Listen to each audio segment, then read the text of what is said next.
അസ്സലാമലൈക്കും. ഇന്ന് ഞാൻ നിങ്ങളോട് സംസാരിക്കുന്നത് ഏറ്റവും പ്രധാനപ്പെട്ടൊരു വിഷയമാണ്. ഇത് അവസാനം വരെ നിങ്ങൾ സ്കിപ്പ് ചെയ്യാതെ കാണണം കേട്ടോ. എന്നാലാണ് നമുക്ക് ഇതിനെക്കുറിച്ച് എന്താണെന്ന് മനസ്സിലാവുള്ളൂ. ഇടയ്ക്ക് വെച്ച് നിർത്തിപ്പോകരുത്. അതേപോലെ തന്നെ ഫസ്റ്റ് കാണുമ്പോൾ തന്നെ സ്കിപ്പ് ചെയ്യരുത് കേട്ടോ. ഇത് മനസ്സിലാക്കണം. അതായത് നമുക്ക് ഏറ്റവും പ്രധാനപ്പെട്ട ഒരു ആയത്തിനെ കുറിച്ചാണ്. അത് ഞാൻ ഒരു ഷോർട്ടായിട്ട് ഇട്ടിട്ടുണ്ട്. അതിൻ്റെ ലോങ് ആയിട്ടുള്ളൊരു വീഡിയോ ആണ്. ഇത് ഒത്തിരി നേരമൊന്നുമില്ല, കുറച്ച് നേരമുള്ളൂ. ഇത് കാണണം, ഇത് മനസ്സിലാക്കണം കേട്ടോ. അപ്പോൾ ആ ആയത്ത് എന്താണ്, അതിനെക്കുറിച്ച് മനസ്സിലാക്കേണ്ട കാര്യങ്ങളാണ് ഞാനിപ്പോൾ നിങ്ങളോട് സംസാരിക്കാൻ പോകുന്നത്. അതായത് ഖുർആനിലെ ഏറ്റവും പ്രധാനപ്പെട്ട ഒരു ആയത്താണ്. അത് ദിക്റായിട്ട് നമുക്ക് ചൊല്ലാൻ പറ്റിയതാണ്.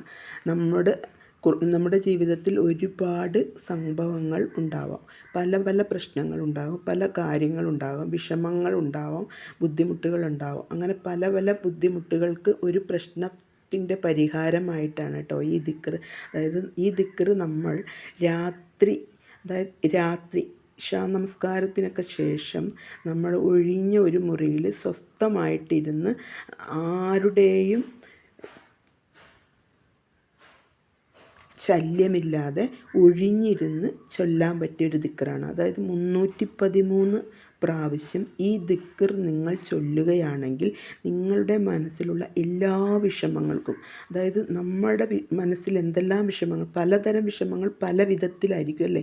നമ്മളെല്ലാവരും പല വിഷമങ്ങൾ അനുഭവിക്കുന്നവരാണ്. ഒന്നല്ലെങ്കിൽ വേറെ, ഞാൻ അനുഭവിക്കുന്നതല്ലായിരിക്കും മറ്റുള്ളവർ അനുഭവിക്കുന്നത്, നിങ്ങൾ അനുഭവിക്കുന്നതല്ലായിരിക്കും ഞാൻ അനുഭവിക്കുന്നത്. അങ്ങനെ പല പല വിഷമങ്ങളും പല പ്രതിസന്ധികളിൽ പെട്ടവരാണ് നമ്മളല്ലേ.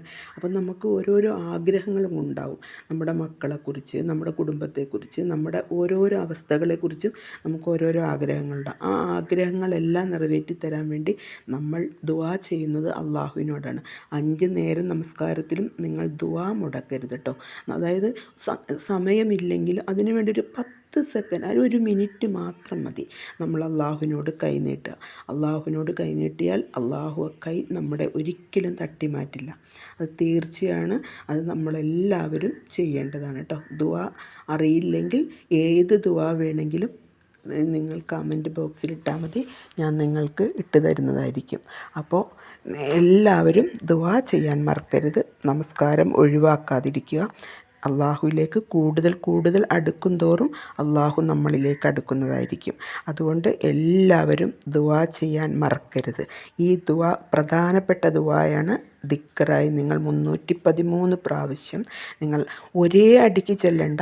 10 മിനിറ്റ് 10 മിനിറ്റ് 10 മിനിറ്റ് ഇങ്ങനെ നിങ്ങൾ സ്വസ്ഥമായിട്ടിരുന്ന് ചെയ്താൽ മതി. അതായത് മനസ്സ് ശാന്തി സമാധാനം ഒഴിഞ്ഞ ഒരു മനസ്സിലേക്ക് വേറെ ഒന്നും കടക്കരുത്, അള്ളാഹുലേക്ക് മാത്രം.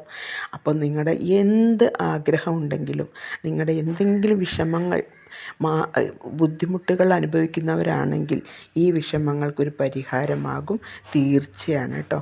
അപ്പോൾ അതുകൊണ്ട് എല്ലാവരും ഈ ദിക്ർ ചെല്ലാൻ മറക്കരുത്. എല്ലാവരും ചെല്ലണം. നമ്മൾ ഖുർആൻ ഓതുന്നവരാണല്ലോ.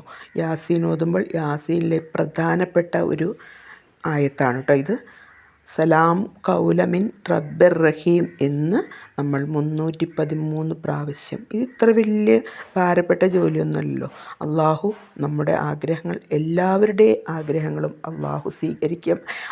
നമ്മുടെ എല്ലാവരുടെയും പ്രാർത്ഥനകൾ അള്ളാഹു സ്വീകരിക്കുമാറാകട്ടെ. നമ്മുടെ ആഗ്രഹങ്ങൾ അള്ളാഹു സുബ്ഹാനഹു തആല നടത്തി തരുമാറാകട്ടെ. തമ്പുരാനെ, ഞങ്ങളുടെ വിഷമങ്ങൾക്ക് നീ പരിഹാരം കാണിച്ചു തരണേ തമ്പുരാനെ. വരുന്ന റമദാൻ മാസത്തിൽ ഞങ്ങൾക്ക് 30 നോമ്പ് പിടിക്കാനും അതുപോലെ തന്നെ ഞങ്ങൾക്ക് നിനക്ക് വേണ്ടി എല്ലാം ചെയ്യാനുള്ള ആഫിയത്തും ആരോഗ്യവും എല്ലാം നീ ഞങ്ങൾക്ക് പ്രദാനം ചെയ്യുമാറാകണേ തമ്പുരാനെ. ഞങ്ങളുടെ കുടുംബത്തിൽ ഐശ്വര്യവും സമാധാനവും നീ തരണേ റബ്ബേ. യാ അല്ലാഹ്, ഞങ്ങളുടെ ഹൃദയങ്ങൾക്ക് നിൻ്റെ സലാം നൽകണേ. ഞങ്ങളുടെ ദുആകൾ നീ സ്വീകരിക്കണേ തമ്പുരാനെ. ആമീൻ ആമീൻ യാ റബ്ബൽ ആലമീൻ.